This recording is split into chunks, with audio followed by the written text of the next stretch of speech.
Hey everyone, and welcome to today's Explainer. Today, we're going to completely rethink how your progress in school is evaluated. Look, if you've ever felt like getting a simple letter grade just doesn't actually show everything you've learned or the hard work you put in, you are absolutely not alone. Today, we're diving into how the IB Primary Years program takes assessment and transforms it from a scary final judgment into a joyful, ongoing journey where, honestly, you are the one in charge. You know, educator Kevin Kuhn hit the nail on the head when he said that our most meaningful learning experiences are almost always messy, disorderly, and recursive. And recursive, by the way, just means going in loops. You make a mistake, you figure it out, and you try again. You probably know this intuitively. Real learning is all about going down random rabbit holes and exploring.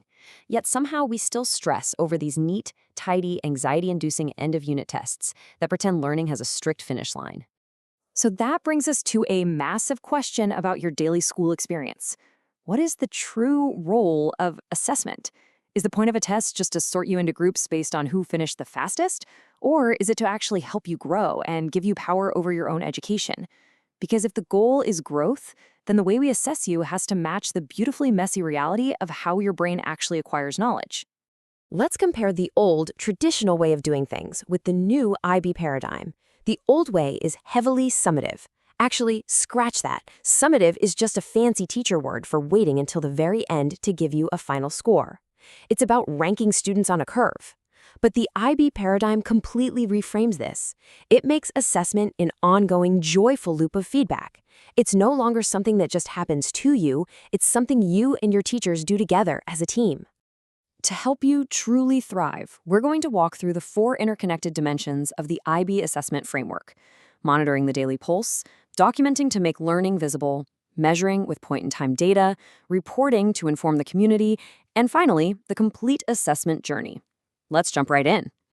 Starting with Section 1, monitoring, the daily pulse. Monitoring is all about helping you answer 2 absolutely crucial questions. Am I making progress? And how do I actually know? This isn't about a teacher hovering over your desk, waiting to assign a harsh grade. It's about checking your own internal compass so you know exactly where to steer next. It's the continuous observation, the questioning, and the reflecting that happens every single day in class to feed forward into your next steps.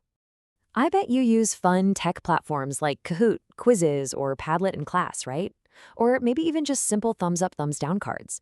Well, these aren't just games to pass the time. They're actually brilliant, real-time tools for you and your teacher to monitor exactly what you know right in the moment.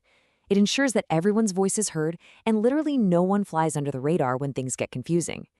All right, moving to Section 2, documenting, making learning visible.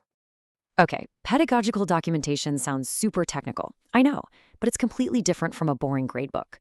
Basically, it's just building a portfolio of your brain's journey. It's gathering physical or digital evidence to make your learning visible and reveal some really cool insights. It captures your unique ideas, your messy process, and your true thinking, not just what you bubbled in on a Scantron. Think about your mind maps, your messy sketches, your random lists of interests. Displaying these visually proves to you and everyone else that your creative process is just as important as the final product. It builds an awesome environment where your unique perspective is valued and explored, rather than just waiting around to grade a final polished draft. And there's a really cool evolution to this. We usually start with documenting of learning, like taking a quick snapshot of what you did. Then we move to documenting for learning, where we use that snapshot to guide your future lessons. But the real magic? Documenting as learning. This adds a superpower called metacognition, which is basically just thinking about your own thinking. It puts you in the driver's seat by having you reflect on your own growing ideas. Let's dive into Section 3, measuring, point-in-time data. Measuring is about capturing what you've learned at one specific, targeted point in time. But here is the absolute most liberating part of this whole philosophy. Not every single thing you do needs to be graded. Imagine that. When your teachers do decide to measure something, it's specifically to figure out how to teach you better and give you clarity on exactly how to improve. We achieve this by balancing a bunch of different tools. Did you know that when you actually help co-design your own grading rubrics, your achievement skyrockets? It's true. It's like a cheat code for learning.